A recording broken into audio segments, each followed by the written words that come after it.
Most English learners make this grammar mistake every single day. And today, we fix it for good. Hello, and welcome to Learn English with Mr. Ben. Present simple versus present continuous. Two tenses, very different meanings. Here is the rule. Present simple tells you when you do something. A habit, a routine, a general truth.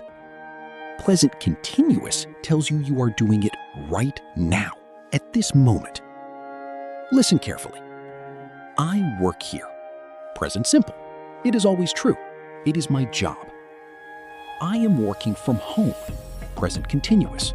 It is happening today, right now. She reads every night. Habit, regular routine. She is reading right now. She has a book in her hands at this moment. They eat dinner at 7. Always, every day. That is their routine. They are eating dinner. Pick up the phone later.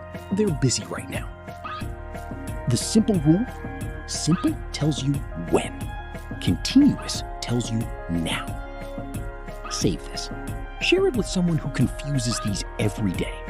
And follow for your next grammar upgrade.